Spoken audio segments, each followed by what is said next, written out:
자, 부자가 되고 싶다면 돈을 이해하라. 세 번째, 돈의 가치 하락을 이해하라. 다른 말로 뭐예요? 화폐 가치 하락을 이해하자. 이거죠. 화폐 가치 하락을 이해하자. 돈에는 가치가 있죠. 근데 그 가치가 뭐 짧게는 움직일 수 있습니다만 길게 본다면은 돈의 자본주의에서는 돈은 찍어내는 것이고 쉽게 말하자면 무한 공급될 수 있는 것이기 때문에 돈의 가치는 하락하는 게 대원칙입니다.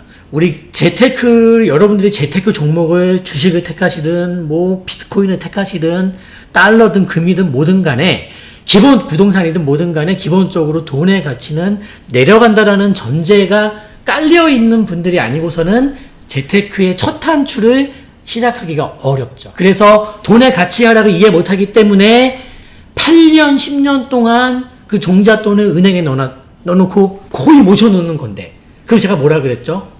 값비싼 최고 등급의 한우를 코드 빠진 냉동실에 넣어놓고서 나 냉동실에서 한우 언제 먹나 이러고 있는 거예요. 다 썩었는데 이제 코드 빠진 냉장고에 넣어놓고서 한우를. 네. 왜냐면 돈 벌려면 얼마나 힘들어요. 네? 그 직장 상사한테 우리가 어느 조직이나 또라이가 존재하잖아요. 그 또라이의 갈굼을 내가 참으면서, 그 또라이의 어떤 횡포를 내가 견뎌내면서, 네? 술도 못 먹는데 회식장도 막 끌려다니면서 술 마시고 막 재미도 없는 말 끄덕거려주고 박수 쳐주고 하면서 번 돈을, 그 한우 고기를, 그 귀한 거를 썩은 냉장고, 코드 빠진 냉장고에 넣어놓고서 썩혀버린다는 소리죠. 환장하는 거죠. 환장하는 거죠. 화폐 가치 하락을 이해 못하시는 분들에게 드리는 얘기입니다. 잘 보세요. 이건 파란색 글씨로 할까 그랬구나. 잘못된 생각이죠, 이게. 무슨 소리냐. 목표액을 모으면 나도 살 수 있겠구나. 예를 들면, 어떤 분이 계세요. 그분이 어느 지역의 부동산을 참 사고 싶어요. 3년 동안 못 샀어요. 그게 3년 동안 오르는 걸 쳐다보는데 얼마나 속이 탔겠습니까? 근데 웃긴 건 3년 전에도 쉽게 살 수는 없었어. 예를 들면 3년 전에 전세 끼고 2억이 필요했다고 칩시다. 전세를 끼고 2억이 필요했대요. 근데 당시 1억밖에 없었어. 물론 무리하면 2억을 만들 수 있었어. 그래서 1억만 우리 모으자. 그래서 이제 부부가 합심해서 삼겹살도 한번 못 먹으면서 돈을 악착같이 모아서 1억을 모았어. 어떻게 모았어요? 2억을 만든 거예요. 2억을 만들어서 딱 가니까 뭐라 그래요? 전세 끼고 2억으로 사러 왔습니다 하니까 뭐라 그래요? 2억이요? 무슨 철진한 소리라고 있어요. 지금 전세 끼고 3억에서 3억 5천원짜리 매물도 거의 몇 개 없는데. 그래요. 그러면 또 모아야 되겠네요. 그래서 또 부부가 허리띠를 졸라매고 1억에서 1억 5천원 더 어떻게든 모아냅니다. 수년이 걸리겠죠 또. 제가 찾아가니까 뭐라 그래요? 5억 들고 그래요. 5억 들고. 이거 어쩌죠 이거? 그래서 지금 필요한 어떤 부동산을 우리가 살 때 필요한 돈이 있어요. 그러니까 정말 우리가 태생 금수저가 아니고서는 무언가를 할 때 작든 크든 무리가 돼요. 그 무리 하고 싶지 않지. 그러니까 이제 무리 좀 덜 하려고 시간을 우리가 버리는 거죠. 시간을 허비하고.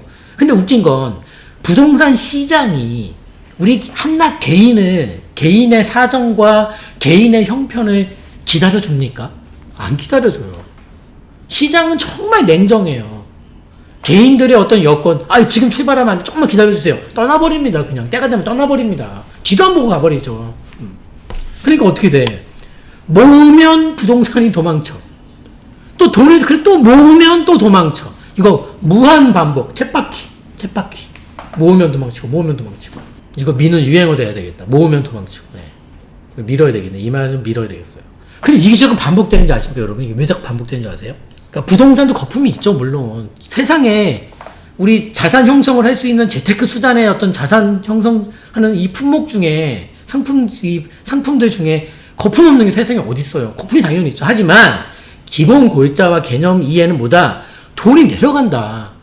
5년 전에 3억으로 살 수 있었던 부동산이 100가지가 있었다면 지금 현재 3억으로 살 수 있는 부동산이 30가지 남아있을까요? 한 20가지 남아있는 것 같은데. 이게 뭐예요? 같은 돈으로 할 수 있는 선택지가 줄어들잖아. 네. 선택할 수 있는 게 돈은 그대로인데 그 당시에 3억도 은행에 3억이 찍혀있고 지금도 내 통장에 3억이 찍혀있다면 똑같은 3억인데 할 수 있는 일의 가짓수가 줄어들지 않습니까? 그게 뭐예요? 돈의 가치가 내려간다는 소리예요. 가치는 왜 내려가냐? 여러분 시간 나실 때 정말 심심하실 때 한국은행 홈페이지 들어가시면 통계란이 있어요. 통계에서 이렇게 클릭하시면 여러분들 뉴스에 나오는 유동성 지표 M1, M2 다 볼 수 있어요. 한번 보세요. 돈을 지금 최근 6개월에서 7개월 들어 돈을 얼마나 많이 찍어내는지 여러분 눈으로 보세요. 그렇게 찍어내면 가치는 내려가는 거, 돈의 가치는 내려가는 거죠. 저금리에다가 금리는 바닥이지, 화폐는 찍어내고 있지, 돈의 가치가 어떻게 올라갑니까? 이런 상황에서. 이 말은 조금 극단적으로 이해를 돕기 위한 비유입니다만, 부동산 안 올라도 돈 내려가면 부동산은 올라 보이는 거예요. 그 정도예요, 지금 상황이. 그래서 은행은 탈출하라고 있는 겁니다. 모아두시라고 있는 게 아니라, 살얼음판이 은행이에요. 그 그림을 잘 이해하세요. 나는 양쪽에 어디에 지금 서 있는가를 잘 보시면 됩니다. 세 번째. 그래서 이 돈의 가치가 내려가는 어떤 그 현상의 결과물로서 이 세 번째 줄에 나오는 내용이 저는 이해가 이거 피부에 와닿는 내용이라서 제가 글을 적은 건데 우리 소액 투자 얘기를 합니다. 소액 투자에서 그 소액 투자에서 이 소액의 개념이 이게 매년 바뀌어 지금. 소액 투자에서 소액의 개념이. 내가 어느 동네에 투자함에 있어서 가장 작은 돈이 얼마입니까? 라고 물었을 때 강남이 한때 그게 2억이었다면은 최소 문턱이. 강남에 정말 코딱지만한 집 하나 살 수 있을 때 강남 아파트 살 수 있을 때 돈이 2억 필요했습니다. 제 기억엔 1억 2, 3천도 있었어요. 아무튼 2억입니다 했는데 그 문턱이 어떻게 됐어요? 8억에서 9억. 최소는 이 정도. 이 제일 작은 거 하나 사는데 8억에서 9억. 어떤 단지는 11억, 12억이 된 거죠. 최소한 이제 하나 살려면 전세 안고. 이게 뭐냐고. 이거를 과연 부동산만 올랐다고 해석할 수 있을까요? 아니요. 부동산도 오르기도 했지만 돈이 많이 내려갔습니다. 동시에 작용했습니다. 그래서 부동산은 올랐고 돈은 내려갔고 이만큼 올라 보이네요 이제. 이 상태에서 사람들은 이 부동산이 더 오를까만 계속 지금 그 관심을 갖고 있어요. 그게 아니라 돈이 내려가 버리면, 여기 더 내려가 버리면 이게 안 올라줘도 올라 보이게 돼요. 이게 돈이 더 격차랑 실물과 이 화폐의 격차가 더 벌어지면서 말입니다. 이해가십니까? 그 이해하셔야 돼 그거를. 다음. 그래서 결국 화폐 가치 하락을 이해하지 못하면 여러분 아까 얘기했던 여러분이 원하시는 못 볼지언정 나는 지켰다라고 얘기하고 싶으시면 이 화폐 가치 하락을 이해하셔야 돼요. 이해를 못하면 절대로 지킬 수조차가 없습니다. 못 지킵니다. 버는 건 고사하고 지킬 수가 없어요. 지킬 수가. 그래서 여러분들이 평생 모은 돈을 만약에 돌아가시기 전에 생전에 자제분들에게 증여를 한다든지 상속으로 넘겨주신다고 했을 때 만약에 그렇게 물려받아서 여러분 정말 날려먹는 집들이 얼마나 많은지 아세요? 저는 많이 봐요. 그래서 우리가 이 재벌주도 한번 부모들이 크게 벌고 그 다음에 말아먹고 다시 일어나고 이게 사이클 돌거든요. 카메라 다시 신청했어요. 카메라 바꿀 겁니다. 아무튼 간에 그래서 평생 모은 그 피땀 흘려 번 돈을 자제분들이 최소한 불리지는 못할지언정 지킬 수 있을 정도의 경제교육은 해두시는 게 좋으실 겁니다. 그리고 나는 우리 애들한테 진짜 큰 돈을 주고 싶은데 우리 자녀한테 너무 미안하다 하시는 분들에게 드리고 싶은 말이 뭐냐면 부모님들이 엄청나게 벌어서 줘봤자 정말 자제분들이 그릇이 안 되면 못 지킨다니까. 그럴 바에는 적당히 또는 적게나마 주시더라도 이걸 자제분이 지키고 불릴 수 있는 지혜를 주세요. 그게 더 값진 겁니다. 부모님이 그냥 다 큰 애들을 나이 40, 50된 친구들을 부모님 입장에서는 그걸 숟가락으로 떠서 입에 넣어주고 싶어 하시는데 그거 잘못 키우는 겁니다. 그러시면 안 돼요. 그 절대 못 지켜냅니다. 주시는 것도 물려주시는 거 못 지켜냅니다. 그래서 드리고 싶은 말은 적은 돈이라도 지키는 것이 많은 돈을 버는 것보다 저는 정말 더 중요하다고 봐요. 이거 빈말이 아니에요.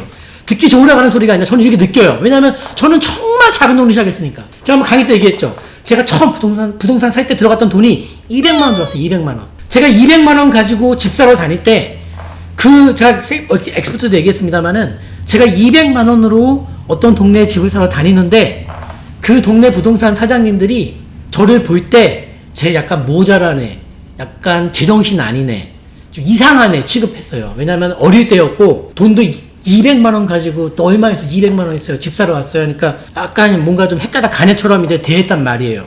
근데 제가 그 지역에 집을 샀는데 그 지역 부동산 사장님이 구해주신 게 아니라 전혀 상관없는 다른 지역 사장님이 저를 구해줬어요. 그 집을. 저는 그분 때문에 200만 원으로 집을 살 수가 있었고 그게 제 부동산 첫 투자였어요. 제가 느낀 건 그거였어요. 사람이 정말 절박하잖아요. 세상이 그 뜻을 알고 길을 열어줘. 근데 길이 안 보이신다면 더 절박하셔야 돼. 저는 정말 절박했어요. 내놓지도 않은 집 초인종 누르고 집 팔 생각 있으면 전화 달라 그래서요. 부동산이 저 매물 소개 안 해주니까 200만 원 살 집도 없었고. 근데 없긴 웬 거예요? 있었어요. 그때 생각이 나네요. 오래된 얘기입니다. 그래서 적은 돈을 지키는 것이 많은 돈을 버는 것보다 중요합니다. 그리고 적은 돈이라도 벌었으면 지켜야 되고 불려야 됩니다. 부자가 되고 싶다면 돈을 이해해라. 잃기 어려운 재테크를 선택하라.